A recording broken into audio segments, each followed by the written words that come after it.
গণেশ চতুর্থীর ব্রত মাহাত্ম্য। হিন্দু পঞ্জিকা অনুসারে প্রতি বছর ভাদ্র মাসের শুক্লপক্ষের চতুর্থী তিথিতে পালন করা হয় গণেশ চতুর্থী। 2025 সালের গণেশ চতুর্থী তিথি শুরু হবে 26শে আগস্ট দুপুর 1:54 আর শেষ হবে 27শে আগস্ট বিকেল 3:44। তবে গণেশ মহোৎসব চলে 10 দিন ধরে। 10 দিন ব্যাপী গণেশ উৎসবের সমাপ্তি হয় অনন্ত চতুর্দশীর দিন।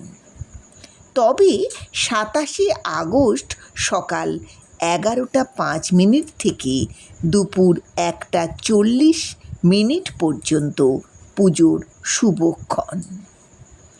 গণেশ পুজো ভারতের সর্বত্র অনুষ্ঠিত হলেও এই উৎসব মহারাষ্ট্র, কর্ণাটক, কেরালা, তেলেঙ্গানা, অন্ধ্রপ্রদেশ, তামিলনাড়ু, গোয়া রাজ্যে বিশেষ উৎসাহ উদ্দীপনার সঙ্গে পালিত হয়।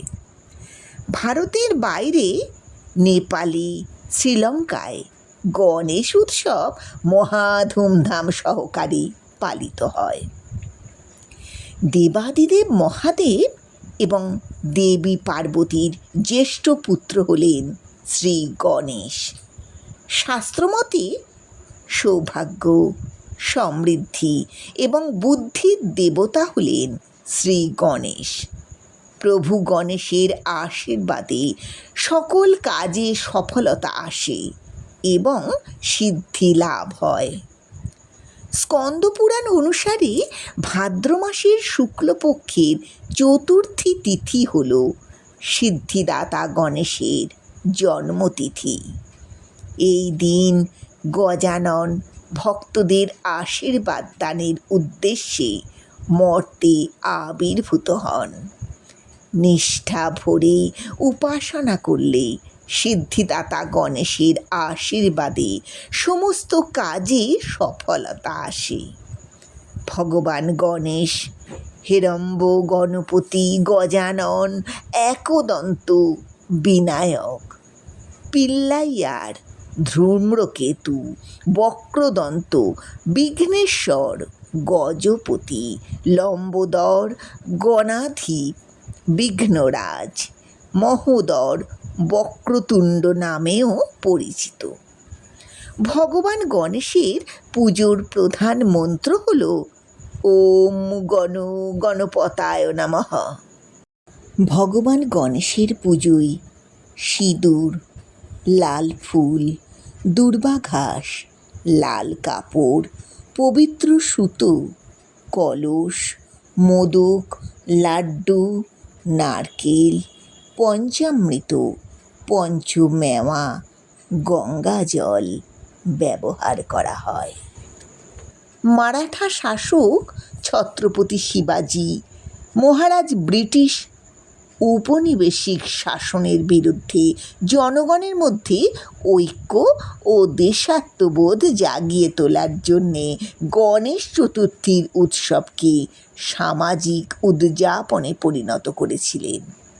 পরবর্তীকালে স্বাধীনতা সংগ্রামী বাল গঙ্গাধর তিলক সার্বজনীনভাবে গণেশ চতুর্থীর উদযাপন করে জনগণের মধ্যে জাতীয়তাবাদী চেতনা বৃদ্ধি ও ঐক্যবদ্ধ করার প্রচেষ্টা চালিয়েছিলেন। পৌরাণিক কাহিনী শিবপুরাণ অনুসারে দেবী পার্বতী একবার নন্দীকে দাঁড়ি নিযুক্ত করে স্নান করতে গিয়েছিলেন। সেই সময় শিব সেখানে উপস্থিত হয়ে ভিতরে প্রবেশ করতে চাইলে নন্দী বাধা দেন। তখন শিব নন্দীকে তিরস্কার করে ভিতরে প্রবেশ করেন। এতে দেবী পার্বতী অপমানিত ও ক্ষুব্ধ হন।